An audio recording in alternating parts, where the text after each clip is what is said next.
Alex Medela, Telemetro, Cable Onda, Panama. Hi, Gwendoline. Hello. It's a pleasure. Tell me, I read somewhere that even before you sign in to be on this series, there was a lot of fan supporting you and asking you to be the character of Brienne. Is it that true, or is it just something made up in the internet? It's sort of true. A friend of mine told me there was something written about me on the internet being in an HBO show. And I had always wanted to be in an HBO show.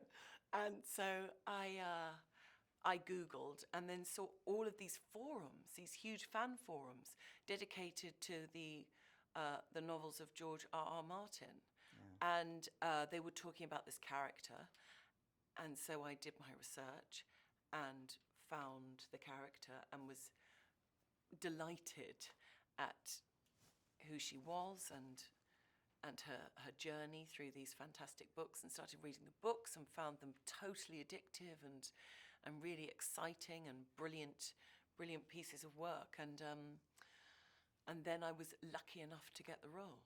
Were you aware of what the role was before signing in, or do you have Yes. any idea of Brienne of Tarth? Yes, yeah. I mean, from my research, I read everything I could of Brienne's story from the books. I read as much of the books as I could in that time period then.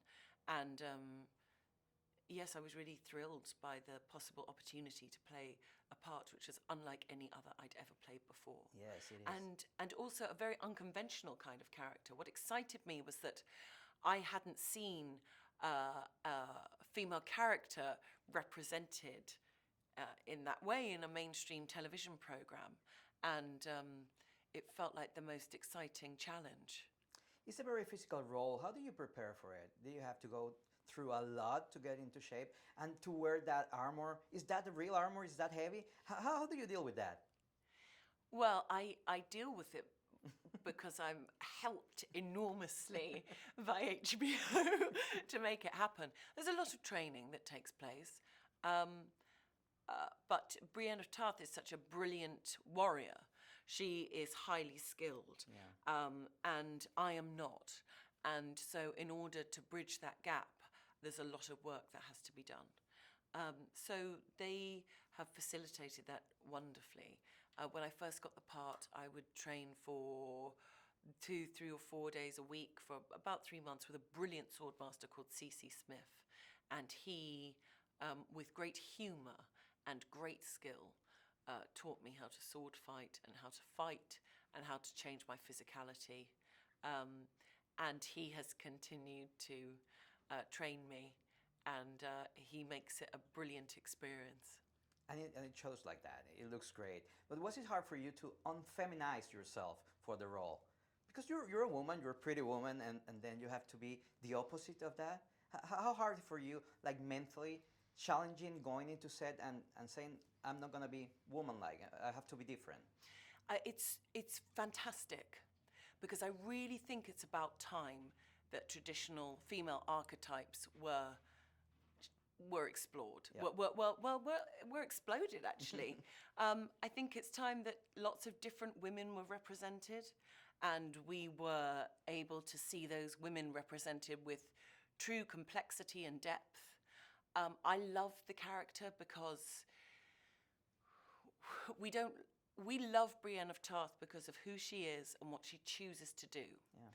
And the way in which she looks, due to a combination of DNA, it doesn't play any part in why we love her. And I think as evolved and hopefully continuing to evolve human beings, that our judgments about people should be based on those things, as opposed to just the way people look. And you're empowering women around the world with your Well, character. George R.R. Martin has written fantastic female characters, and it's a privilege to play that part. But he's really brought those women to the fore, and I hope there'll be more of them in the future. Of course they will. They have a lot of characters coming in. Your character began in season 2. Now we're beginning season 4. And how do you think Brienne of Tarth have changed from that moment? And what's up with the relationship with Jamie? What's going on in there? I know, right? What's up with that? Yeah. I don't know. I don't think she knows either. No, Do you think he knows? I don't think so. I don't think he knows either. I don't think either of them know what's going on there. Yeah, we see her in season 2, and I think Brienne's dream is to become one of Renly's Kingsguard. And in the first episode that we see Brienne, she achieves that. And then everything changes. And she goes on a extraordinary roller coaster ride of a journey after that. I love the part of Brienne of Tarth. I love her journey in this series because we do see an unusual evolution of a woman. We see a woman getting more in touch with herself and who she is. And she's chosen this unconventional part to be a female knight in a man's world. Yeah. And from that, she has this incredible outer strength and this phenomenal inner vulnerability, and then we see her placed in situation after situation that she has no experience of and doesn't know how to navigate. But do you think she is really in love with him, or is it just she's being loyal and doing her work? The answer to that is I don't know. No? And I don't think she knows. I love that relationship because it's very rare in any mainstream TV show that we see a relationship between a man and a woman that's so powerful, so dynamic, and is based on a mutual respect. And so I'm happy with where it is right now. Well, hopefully we see something going on this season. Can you please invite all your fans in Panama to watch the series on HBO? All fans of Game of Thrones in Panama, watch season 4 of Game of Thrones. Thank you.